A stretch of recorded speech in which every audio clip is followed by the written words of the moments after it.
There's currently $110 billion locked amongst DeFi protocols right now. I just analyzed 50 wallet addresses this past week, and 90% of them are bleeding money due to this one fundamental aspect that is costing them their portfolio's potential. Here's the thing, if you're watching today's video, you're already ahead, which is a good thing, but it's important that you stay ahead.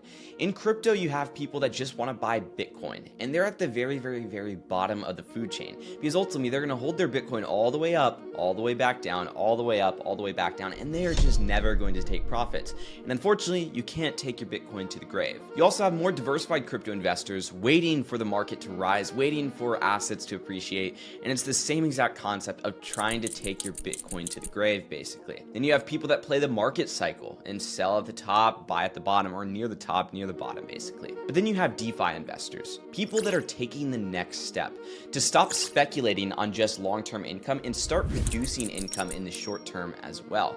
That way they have all their growth exposure, but they also have short-term income coming in from their portfolio. That's one thing that DeFi investors have that crypto investors do not. They have short-term income, so regardless of what happens with the market, at least they're making money now, even if the market is going down. But the thing is, a lot of these DeFi investors are sacrificing the upside of their assets for short-term income. Your position should look something along the lines of this. As you can see, this Ethereum to desync position has $713 in earnings, only $300 in overall profit, but ultimately it is profiting against holding Ethereum and desync. It's profiting against holding as a crypto investor, because ultimately we are crypto investors at heart. We planned on deploying capital into cryptocurrency assets, but we're investing into DeFi so we can do better than holding cryptocurrency assets. So right now in these retracements, we should not be benchmarking dollar in, dollar out. We should not be benchmarking on if we're at a profit or a loss, because ultimately we have a long-term time horizon where we planned on holding over the course of a couple years or throughout the market. So our benchmark should be, are we profiting against if we held in that market, basically? And that's what this versus hodl number actually is, versus hodling your assets in the market. And you can see desync to Ethereum at a $656 profit compared to holding in the market. Ondo to Ethereum at a $360 profit compared to holding the market, even though it is down $155 on a dollar in, dollar out basis. And yes, we want to make money at the end of the day. That's why we're doing this. So that's why we're investing into this. But at heart, we understand that assets go up, they go down. And if we're holding the market, a lot of the times we're just not looking at the portfolio. So we're not looking at if they're down, if they're up, right? We're looking at just over a long-term time horizon, how much we're up. But when we switch into individual positions like this, it's a psychology shift. We're no longer looking at just the positions. We're looking at the portfolio as a whole to see how much profit the portfolio has made or how much profit a strategy has made. And we're ensuring that the flywheel that we have in place is actually accurate and is going to hold up and allow the portfolio to grow on its own. Most of the time when people see huge dips in the market, like Ethereum going from $3,500 all the way down to a price of roughly $2,400 just in the time span of a few days, and then bouncing back up to $2,750, people are asking themselves, why am I in cryptocurrency? They panic, they freeze up, they don't rebalance their positions, they stop taking action, they don't know what to do. And ultimately, that's what keeps you behind. That's what causes your portfolio to bleed every single month, and that's what allows you to have the absolute opposite right here. Now, a flywheel system can look something like this, where you have a liquidity position that produces you solid income on a month-by-month basis, and ultimately, you take that income to build up your portfolio over time. You build up bags and hodl assets. You compound some back in the liquidity pool. That way, you can make more money over time, and that right there allows your portfolio to grow over a longer horizon and allows your income to grow as well. Here's the thing, retracements are one of the best opportunities to exist in the cryptocurrency market. I bought Ethereum not at the very bottom price. I really wish I did, right? But more like over here at about $26.50 or so, which is still at a lower price than what we're currently at. The reason why is because you can have instant profit within your positions as soon as you buy at those prices. The best thing about retracements is assets can go to a specific price, like Ethereum being at over $4,000 just back in December, and I'm buying it at $26.50. That's a deal because I know the fundamentals of the market have not changed. I know that there's still catalysts on the radar. I know that things are only going to get better for Ethereum over the next couple months. So by buying at a $26.50 price, I'm taking advantage of one one of the best opportunities to exist in the market right now.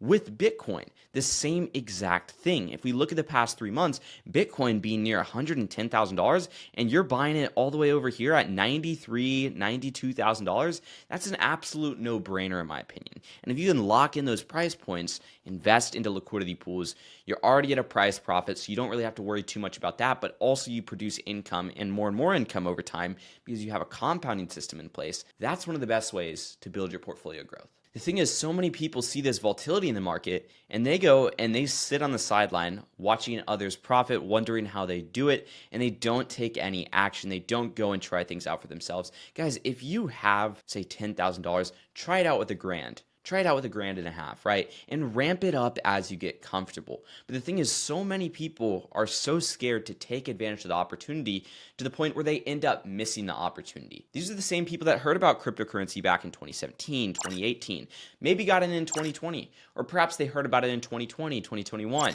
and then they got in 2022, 2023, right? And they waited. They waited for the opportunity to pass or even progress a little bit, and then ultimately they locked in worse prices. And maybe they held all the way down in the market, and that's not what we want to do in this market. We want to change up the strategy. We want to use DeFi as a vehicle for profits and consistent income being generated. So again, if you're waiting for the perfect moment in the market, you are already too late, because truth is, every single time to invest is a perfect time to invest, regardless of the price, if you have the long-term horizon mindset and you plan on investing in this industry.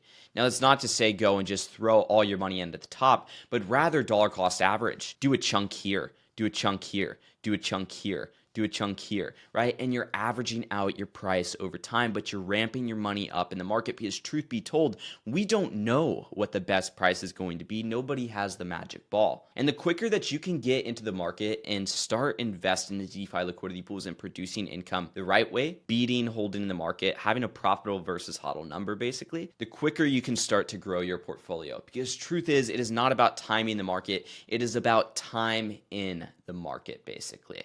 The longer you're in the market, the more fees you're going to generate, and the more fees you generate, the more your portfolio is going to grow over time. And I want to put that in perspective real quick. If we dive into my Ethereum desync liquidity position, I have $11,000 of deposits.